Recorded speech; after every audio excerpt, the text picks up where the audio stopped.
नमस्कार विद्यार्थी आणि पालक मित्रांनो, मी किशोर कारसेकर स्टुडंट हेल्पलाईन सेंटर मध्ये आपलं सर्वांचं स्वागत आहे। तर या व्हिडिओमध्ये आपण प्रोव्हिजनल सीट मॅट्रिक्स याबद्दल पूर्ण इन्फॉर्मेशन घेणार आहोत। तर पाहिला असता विद्यार्थ्याला पहिला प्रश्न पडेल की प्रोव्हिजनली सीट मॅट्रिक्स म्हणजे काय, तर ते आपण पहिल्यांदा कन्सेप्ट क्लिअर करून घेऊ आणि त्यानंतर प्रोव्हिजनली सीट मॅट्रिक्स मध्ये आपल्याला सीट मॅट्रिक्स कशा पद्धतीने चेक करायचं आहे आणि सीट मॅट्रिक्स चेक करत असताना आपल्याला कुठल्या चुका या ठिकाणी टाळायच्या आहेत ते सुद्धा मी तुम्हाला या ठिकाणी सांगणार आहे।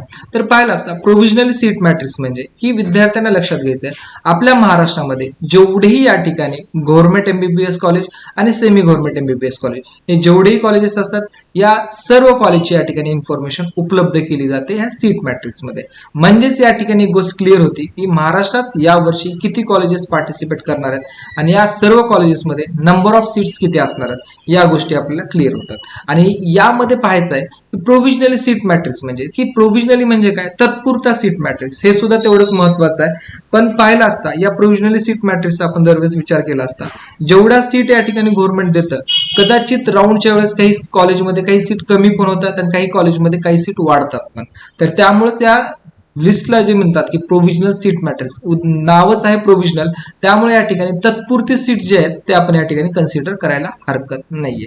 यामध्ये दुसरा पार्ट हे आहे की या प्रोव्हिजनल सीट मॅट्रिक्स मध्ये विद्यार्थी आणि पालकांना दोन गोष्टी या ठिकाणी कळून जातात की यामध्ये यावर्षी नंबर ऑफ सीट्स किती आहेत आणि प्रत्येक कॅटेगरी अनुसार किती सीट्स आपल्याला या ठिकाणी उपलब्ध आहेत। या गोष्टी क्लिअर झाल्यामुळे विद्यार्थ्याला एक थोडा बेस भेटतो की आपण या ठिकाणी जर विद्यार्थी एखादा 572 मार्क 570 मार्क या मार्कवरती असेल तर या विद्यार्थ्याला समजून जाते की लास्ट इयरची पोझिशन, या वर्षीची पोझिशन, लास्ट इयरचा एसएमएल नंबर आणि या वर्षीचा एसएमएल नंबर, तर या सर्व गोष्टीचा आपण जर विचार केला असता तर आपल्याला कुठले कॉलेजेस मिळू शकतात हे आपल्याला या ठिकाणी क्लिअर होत असतं।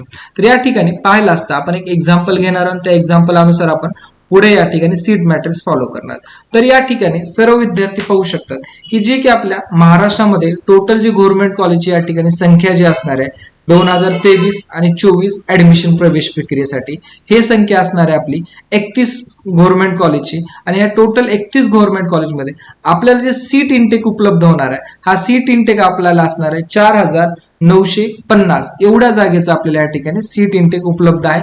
पण यातल्या 15% म्हणजे एमसीसी काउन्सिलिंग अंतर्गत 776 जागा निघून जाणार आहेत। बाकीच्या रिमेनिंग जागेवरती आपल्याला ऍडमिशनसाठी आपण या ठिकाणी पात्र असणार आहोत फॉर गव्हर्नमेंट कॉलेजसाठी। नेक्स्ट तसं सिमिलरली आपण खाली पाहिलं असता सेमी गव्हर्नमेंट कॉलेजचा या ठिकाणी जर आपण विचार केला असता तर या ठिकाणी आपल्याला एकंदरीत आपल्याला 22 कॉलेज या ठिकाणी उपलब्ध आहेत। आपण मागच्या व्हिडिओमध्ये 23 कॉलेज बद्दल या ठिकाणी दिलं होतं, पण त्यातलं इन्फॉर्मेशन ब्राउचर अनुसार इन्फॉर्मेशन होती यामध्ये सातारा कॉलेज होतं सेमीचं, या प्रोव्हिजनल मेरिट लिस्ट मध्ये दिसत नाहीये। त्यामुळे या ठिकाणी थोडा त्या सीटी इंटेक ऍज वेल एज जे काही कॉलेज टोटल आहे याच्यामध्ये थोडं करेक्शन आहे त्यामध्ये। तर या अनुषंगाने आपल्याला टोटल 31 गव्हर्नमेंट कॉलेज आणि 22 सेमी गव्हर्नमेंट कॉलेज एवढे सर्व कॉलेजेस आपल्याला एमबीबीएस प्रोसेससाठी या ठिकाणी उपलब्ध आहेत। सेमी गव्हर्नमेंटचा विचार केला असता या ठिकाणी 3170 एवढ्या जागा आपल्याला या ठिकाणी उपलब्ध असणार आहेत। सिमिलरली बीडीएस मध्ये सुद्धा आपल्या महाराष्ट्रामध्ये 4 गव्हर्नमेंट कॉलेजेस आहेत। या 4 गव्हर्नमेंट कॉलेजचा एकंदरीत कट ऑफ 326 जागेचा आहे। त्यासोबतच आपल्या महाराष्ट्रामध्ये बीडीएस सेमी गव्हर्नमेंट कॉलेजचा विचार केला असता तर 25 सेमी गव्हर्नमेंट कॉलेजेस आहेत आणि सेमी गव्हर्नमेंट 25 कॉलेजचा एकंदरीत या ठिकाणी इंटेकचा विचार केला असता 2400 एवढा आपल्याला इंटेक या ठिकाणी उपलब्ध असणार आहे। ठीक आहे, तर यानंतर सर्वात महत्वाचं आहे की या ठिकाणी प्रोव्हिजनल सीट मॅट्रिक्स अनुसार आपण कॉलेजची निवड किंवा कशा सीट पाहिजेत याबद्दल आपण माहिती घेणार आहोत। तर या माहिती घेत असताना विद्यार्थ्यांना मी जे आपलं पहिलं कॉलेज आहे त्या अनुषंगाने मी इन्फॉर्मेशन देईन। तर या ठिकाणी तुम्हाला आर आणि वाय या असं इन्फॉर्मेशन आहे, गव्हर्नमेंट ऍडेड और नॉन ऍडेड असं आपण या ठिकाणी कन्सिडर करू शकतो। तर या ठिकाणी ग्रँट मेडिकल कॉलेजसाठी एकंदरीत 250 जागा येतात, पण 250 जागेपैकी 38 जागा किंवा 38 सीट जे येतात या 38 सीट्स या गेलेल्या आहेत आपल्या ऑल इंडिया कोट्यासाठी। बाकीच्या रिमेनिंग मध्ये फक्त आपण 85% चे स्टुडंट्स या ठिकाणी एलिजिबल असतात। विद्यार्थी म्हणतील की आम्हाला 15% पण इथं अप्लाय करायचंय, तर येतं आपल्याला अप्लाय करता येणार नाहीये। जो आपला स्टेट कोटा आहे फॉर 85% त्या 85% मधूनच आपण त्या सीट मिळवू शकतो। 15% त्या एमसीसी ला आपण सीट दिलेल्या असतात आणि या सीट एमसीसी स्वतः भरत असते। त्यानंतर आपल्याला या ठिकाणी जर पाहिलं असतं गव्हर्नमेंट ऑफ इंडिया याच्या सुद्धा आपल्याला आपल्याला काही कॉलेजेसमध्ये सीट्स रिझर्व्ह सीट असतात, त्या अंतर्गत त्या जे काही ऑफिसर्स किंवा जे काही गव्हर्नमेंट ऑफ इंडियाच्या सीट्स असतात त्या लेवलवर भरून घेतल्या जात असतात. नेक्स्ट आहे यामध्ये की कॅटेगरी वाईज सीट. लक्षात घ्या, इथं खूप महत्वाचा पार्ट आहे. बऱ्याच वेळेस आपल्याला की काही कॅटेगरीमध्ये आपल्याला पूर्ण सीट दाखवल्या जातात, पण काही कॅटेगरीच्या सीट्स आपल्याला दिसत नाहीत. एक्झाम्पलसाठी तुम्हाला या ठिकाणी पीडब्ल्यूडी दिसत असेल किंवा हेली एरिया दिसत असेल किंवा वुमेन हेली एरिया दिसत असेल, यामध्ये आपल्याला बऱ्याच कॉलेजमध्ये सीट दिसतात, पण काही कॉलेजमध्ये सीट दिसत नाहीत. याचा अर्थ असा झाला की आपण ती सीट भरायची नाही का? बरेच विद्यार्थी ज्या ठिकाणी 0 जागा दिसतात त्या सीट भरतच नाहीत.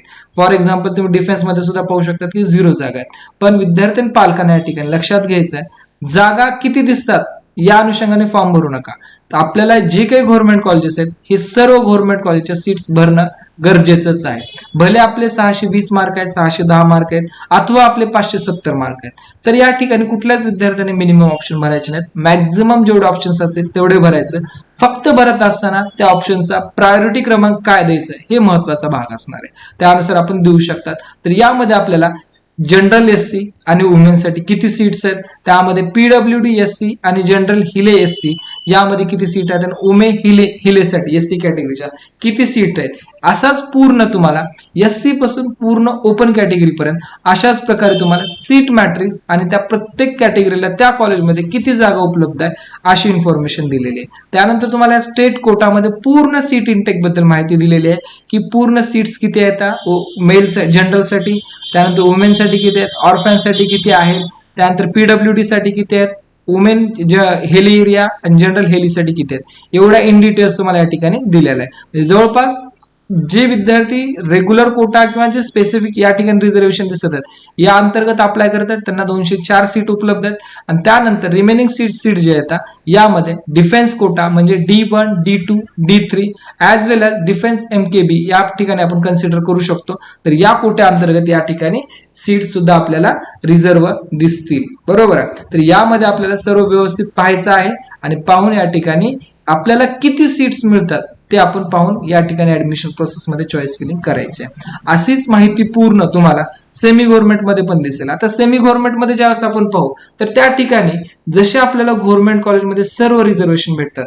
लक्षात घ्या, जनरल आहे, वुमेन आहे, ऑर्फॅन आहे, त्यानंतर फिजिकली हँडिकॅप आहे, जनरल हिले आहे आणि वुमेन हिले आहे, ऍज वेल एज डिफेन्स 1 आहे, डिफेन्स 2 आहे, डिफेन्स 3 आहे, त्यासोबतच MK कोटा सुद्धा या ठिकाणी उपलब्ध आहे. पण ज्यावेळेस आपण सेमी गव्हर्नमेंटचा विचार करू तर या सेमी गव्हर्नमेंटमध्ये 2-3 गोष्टी आपल्याला स्किप झालेल्या या ठिकाणी दिसतील. तर या ठिकाणी पाहू शकतात जनरल आहे, वुमेन आहे, ऑर्फॅन काही सीट्स या ठिकाणी उपलब्ध नाहीयेत. त्यामुळे या ठिकाणी आपण पाहू शकता एकही जागा आपल्याला ऑर्फॅन बद्दल दिसत नाहीये किंवा MKB कोट्याची सुद्धा दिसत नाही किंवा या ठिकाणी डिफेन्स कॅटेगरीची सुद्धा आपल्याला या ठिकाणी सीट आपल्याला कुठे अवेलेबल दिसत नाही. त्यामुळं जेही आपल्याला स्पेसिफिक रिझर्वेशन म्हणा किंवा पॅरलर रिझर्वेशन म्हणा, हे रिझर्वेशन फक्त आणि फक्त MBBS government, BDS government, BMS government, BHMS government याच कॉलेजमध्ये आपल्याला उपलब्ध असते. ज्या ठिकाणी सेमी गव्हर्नमेंट हा पार्ट येतो त्या ठिकाणी आपले हे रिझर्वेशन नसणार आहे. दुसरी गोष्ट, विद्यार्थ्यांना आणखी एक कन्फ्युजन असतं की ज्यावेळेस आपण सेमी गव्हर्नमेंट कॉलेज टाकत असतो तर त्या ठिकाणी EWSच्या सीट्स किती असतात, तर त्या ठिकाणी EWSच्या 0 सीट असतात. EWS साठी या ठिकाणी कुठलीच रिझर्व्ह सीट नसते. तर रिझर्व्ह सीट फक्त गव्हर्नमेंट कॉलेजमध्ये आपल्याला या ठिकाणी उपलब्ध असते, सेमी गव्हर्नमेंट कॉलेजमध्ये आपल्याला या ठिकाणी उपलब्ध नसतात. त्यामुळं लक्षात घ्यायचं आहे, विद्यार्थी पालकांनी पूर्ण डेटा एकदा केअरफुली चेक करायचा आहे.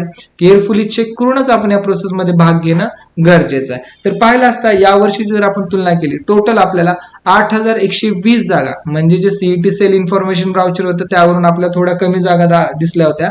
आणि यानंतर आता सीट मॅट्रिक्स मध्ये जर पाहिलं असता यामध्ये राजीव गांधी जे कॉलेज आहे याच्या 20 जागा या ठिकाणी वाढ झालेली दिसून आलेली आहे. तर असा एकंदरीत आपल्याला 8120 एवढ्या जागा आपल्याला या ठिकाणी उपलब्ध आहेत फॉर मेडिकल ऍडमिशन प्रोसेससाठी. त्यामध्ये गव्हर्नमेंट आणि सेमी गव्हर्नमेंट या दोन्ही कॉलेजच्या सीट या ठिकाणी इन्क्लुडेड असणार आहेत. त्या दोन्ही कॉलेजच्या सीट मिळून आपल्याला टोटली जे सीट्स मिळणार आहेत हे आहेत आपल्याला टोटल 8120 जागा. एवढ्या जागा आपल्याला या प्रोसेसमध्ये उपलब्ध असणार आहेत. तर या अनुषंगाने विद्यार्थ्यांनी सीट मॅट्रिक्स पाहायचं आहे. त्यासोबतच ज्यावेळेस आपला स्टेट मेरिट लिस्ट येईल, स्टेट मेरिट लिस्ट आल्यानंतर तुम्हाला अशाच प्रकारे तुम्हाला इन्फॉर्मेटिव्ह इन्फॉर्मेशन तुम्हाला दिली जाणार आहे. आणि त्यानुसार आपण जेवढी या ठिकाणी मेडिकल काउन्सिलिंग प्रोसेस आहे, हे पूर्ण medical counselling process last date पर्यंत काय असू शकते या पूर्ण इन्फॉर्मेशन आपण या ठिकाणी शेअर करणार. काही इन्फॉर्मेशन या ठिकाणी आपल्या पेड ग्रुपसाठी असतील सेपरेटली आणि काही